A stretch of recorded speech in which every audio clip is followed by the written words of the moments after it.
Perkenalkan, nama saya Aisyah Sabrina. Saya murid dari kelas X TKJ. Di sini saya beserta teman-teman saya sedang mengunjungi Museum Rumah Adat Palembang. Di video kali ini kita akan menjelajahi beberapa rumah adat Palembang nih. Pasti ada di salah satu tempat ini yang teman-teman sekalian belum ketahui kan? Kita kenali asal tempatnya dulu yuk. Berlokasi di Jalan Dekran Nasda 15 Ulu, Kecamatan Seberang Ulu 1, Kota Palembang, Sumatera Selatan. Nah, selain itu, Aisyah bakal ngasih masing-masing informasi tentang rumah adat di sana dong. Kita bakal nontonin rekaman vlognya bareng, diiringi melakukan observasi untuk mempertajam keahlian pengamatan kita dan mendapatkan pengetahuan baru mengenai rumah adat yang kita jelajahi di video ini. So, simak ya. Sebelum itu, kita lakuin yel-yel SMK dulu yuk. SMK,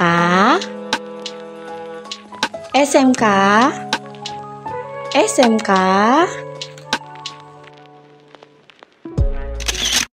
Pemaparan rumah adat Palembang.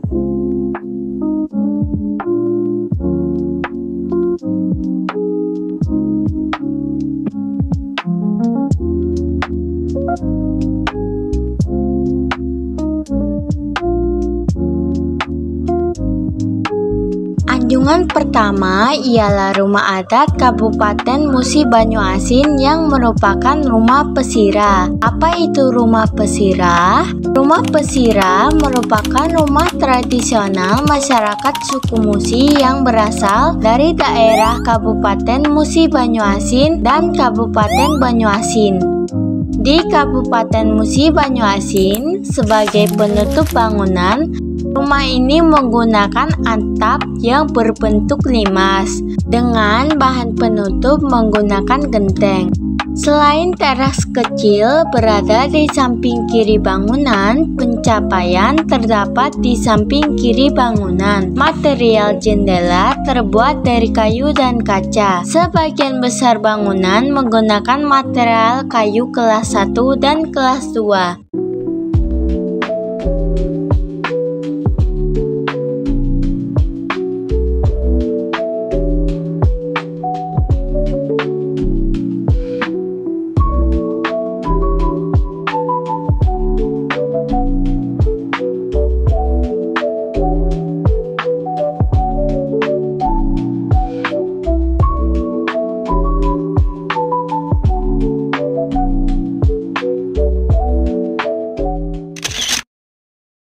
Anjungan kedua ialah rumah adat Kabupaten Palawangan. Nama kabupaten ini menurut cerita rakyat berasal dari kata empat lawangan yang dalam bahasa setempat berarti empat pendekar atau pahlawan. Hal tersebut karena pada zaman dahulu terdapat 4 orang tokoh yang pernah memimpin daerah ini. Rumah panggung Kabupaten Palawang disebut juga rumah cara gudang yang memiliki ciri khas tersendiri yakni pada desain bentuk maupun tata letak ruangnya. Rumah adat di sana didesain dengan konsep rumah panggung untuk menghindari bahaya alam dan bencana. Desain rumah adat orang Palawang yang asli dibuat dengan ukuran yang besar, yaitu luasnya mencapai 400 hingga 1000 meter persegi. Struktur rumah adat di Palawang menggunakan kayu unglen sebagai tiang-tiang penyangganya. Kayu ini dipilih karena kuat dan tahan terhadap air. Sedangkan untuk di dinding, lantai, dan pintu terbuat dari kayu cempaka atau kayu meranti. Pada dasarnya, desain bentuk rumah adat Palawang memiliki beberapa bentuk. Bentuk-bentuk dari rumah adat di Provinsi Sumatera Selatan ini menandakan siapa pemilik rumah tersebut. Bentuk dari rumah adat dapat menjelaskan status sosial dan kedudukan ekonomi masyarakat di empat lawang tersebut. Ruang depan, pada ruang ini terdapat satu kamar. Biasanya kamar ini diperuntukkan untuk anak bujang, juga terdapat ruang untuk berkumpul teman-temannya. Ruang tamu utama, ruangan ini cukup besar. Ruangan ini dipergunakan untuk menerima tamu dan juga dipergunakan untuk berkumpul keluarga. Ruang tengah, pada ruang ini terdapat kamar tidur untuk anak gadis serta kamar orang tua. Ruang belakang, pada ruang ini terdapat dapur, ruang makan, serta keperluan untuk mencuci, keperluan untuk memasak yang disebut gagang.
Anjungan ketiga ialah Rumah Adat Kabupaten Ogan Ilir. Struktur Rumah Adat Ogan Ilir menggunakan kayu sebagai tiang-tiang utamanya. Biasa digunakan adalah jenis kayu tahan air seperti kayu unglen atau kayu merbau. Sementara dindingnya terbuat dari papan kayu yang disusun secara vertikal.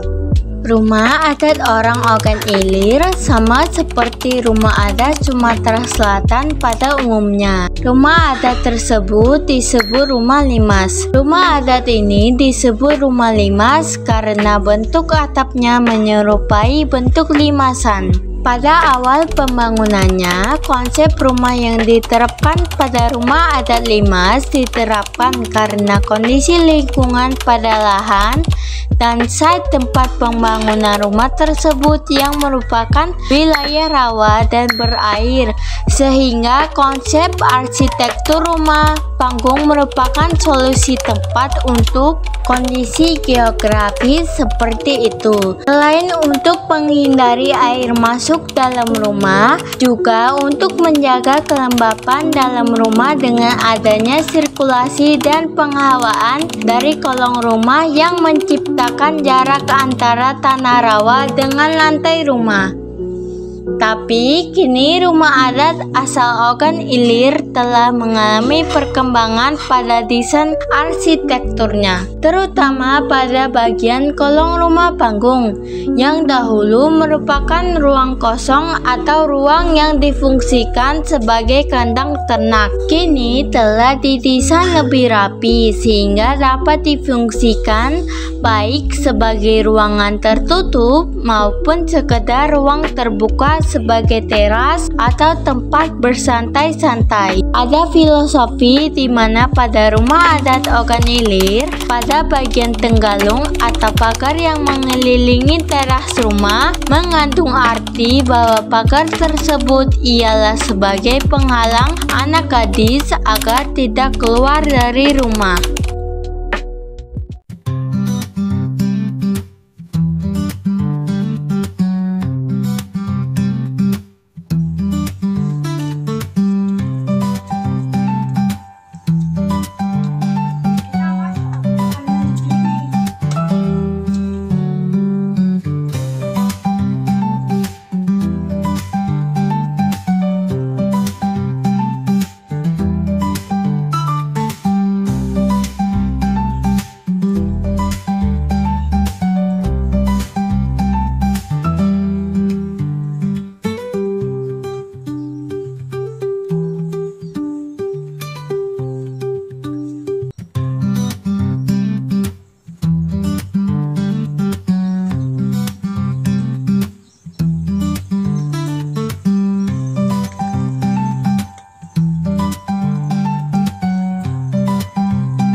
Anjungan keempat ialah rumah adat Kabupaten Musirawas. Bangunan ini menggunakan atap yang berbentuk pelana yang bertingkat-tingkat dengan bahan penutup menggunakan genteng. Teras berada di bagian depan dan pencapaiannya melalui pintu depan bangunan. Sebagian besar bangunan menggunakan material kayu kelas 1 dan 2.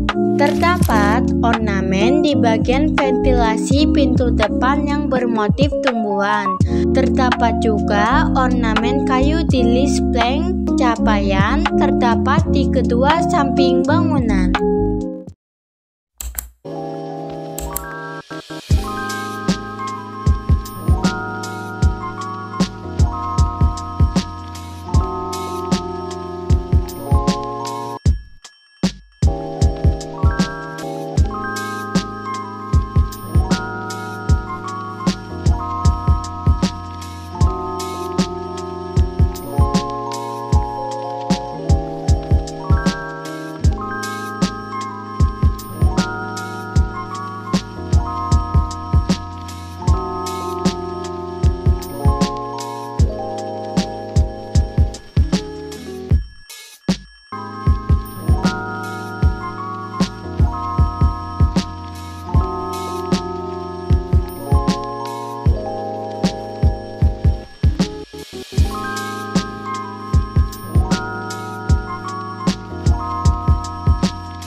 Anjungan kelima yang terakhir yakni Rumah Adat Kabupaten Ogan Komering Ulu. Nama Ulu sendiri berasal dari kata uluan yang secara harfiah berarti pedesaan, sekaligus menjadi sebutan bagi masyarakat yang tinggal di bagian hulu Sungai Musi.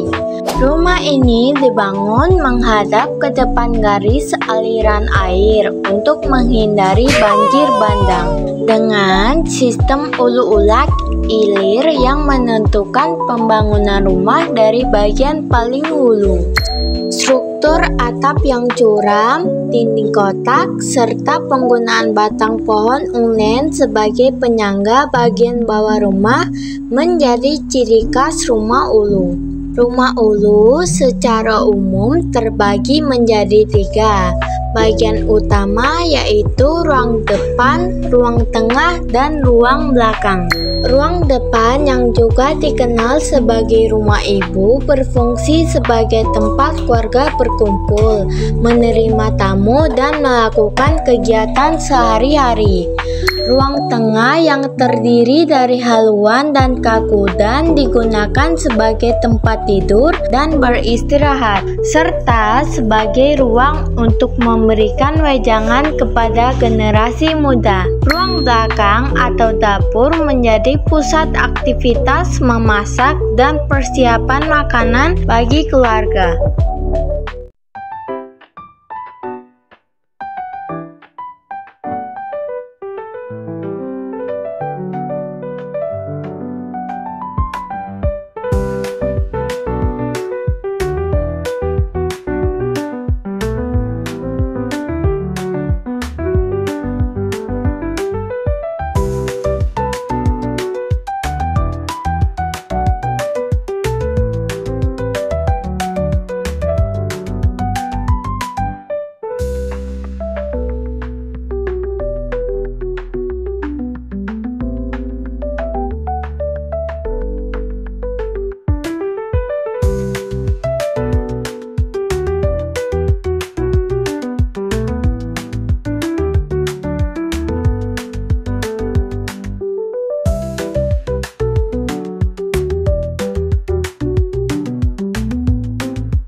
Sekian, itu saja vlog tentang rumah adat Sumatera Selatan beserta pemaparannya. Bila ada kesalahan, saya minta maaf.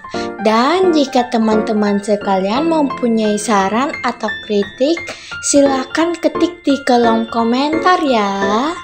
See you next time. Bye-bye.